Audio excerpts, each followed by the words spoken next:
All right, ladies and gentlemen, welcome to the Shangri-La. I'm doing a final three-camera test. And how's everybody doing tonight? Yeah, yeah. How you doing over there? Yeah, you look like it. No. So I'm going to tell a ghost story and try to work with these cameras a little bit. Now, back when I was a kid, this was back when before cell phones and all that kind of stuff.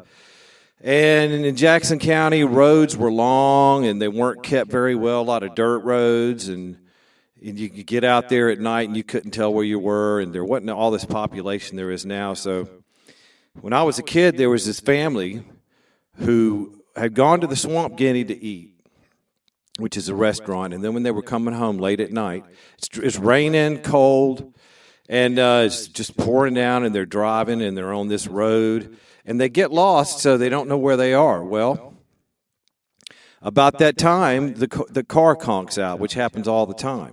Back then, your car would mess up. So there they were. They were up the creek. The dad felt bad. So when the lightning hit, they could tell there was a house up on a hill just above them. So he looked at his kids, and he says, well, we can't stay out here in the cold rain all night. Our best bet is to go up to that house and see if we can find some help, maybe a telephone. If not, maybe some shelter. I'm sure they'll be happy to help us. So let's go up there. So, it's like a daughter, 10 years old, a boy, 6 years old, and mom and dad. So they all put the raincoat on, and they head up for the house.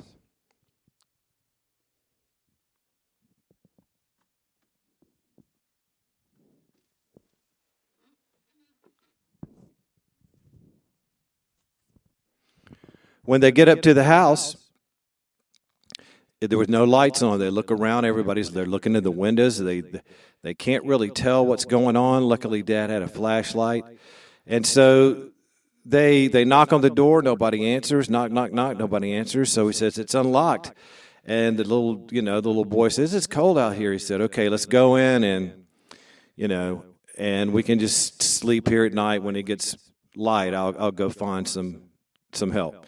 So they go in and they walk in. Dad flashes the flashlight around, and there's no furniture or nothing.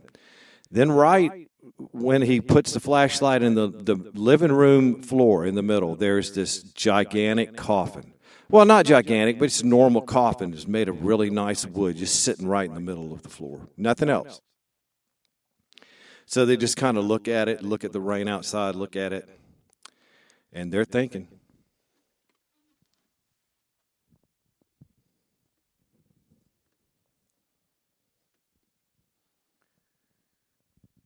Then Dad says, well, I've made a decision. We're just going to stay here till it gets light. So they all kind of sit along the wall in the living room, and nobody's really getting much rest, but they're trying. And all of a sudden, the coffin starts lifting up off the floor very slowly, and it creaks. And the family is just like, their eyes just get huge, and it just moves up to the center, about as high as your head, and it just hovers there. And so Dad says to the mom and the kids, and he says, I'm going to head for the hallway, and you guys divert from me and go out the front door, and I will get the coffin to go away from you. So the coffin starts moving. So the kids run for the door, and the dad tries to distract the coffin. He moves across the living room. The coffin sees him. It goes up to him, and it smushes him up against the wall.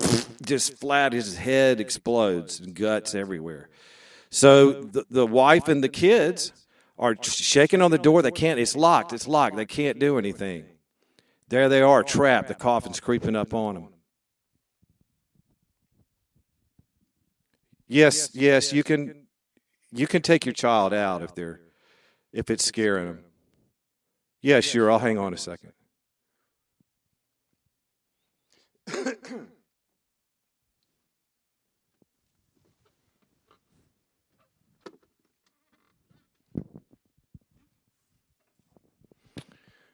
Okay, we got the young kid out of the room. So here they are. So the mom goes, look, I'm going to run in the bedroom. You guys take off upstairs. So the mom runs into the bedroom, and the coffin follows her. And it just pushes her up against the wall, and it stalks her. She gets in a corner, and then she tries to move, and it just squishes her against the wall. And then when it pulls back, it makes this sucking noise. All the guts and bones fall to the floor. So there's the daughter, the little girl and the boy. They start running up the stairs.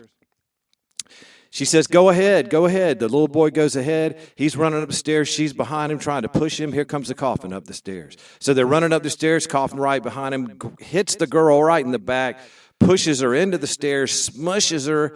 She turns into like this pretzel-looking thing, and just guts and blood just flowing down the stairs. There was only the boy left.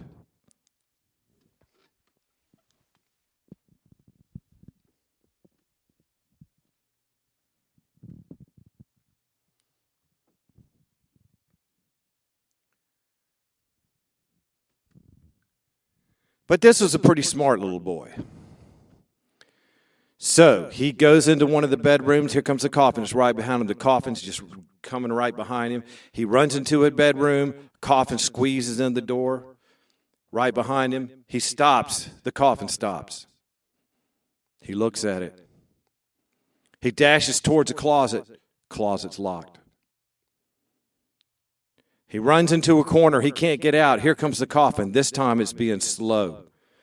It knows this is the last one alive. But the little boy was smart. The coffin keeps coming. It's coming. Here comes the coffin. He's trapped. Here comes the coffin. The coffin's coming.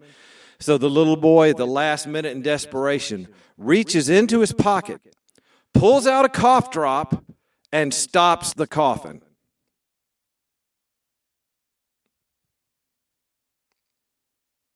So I know that was pretty scary, but little boy saved his life with a cough drop. He stopped the coffin. All right, thanks for coming out tonight. I got this joke about worms. You want to hear it?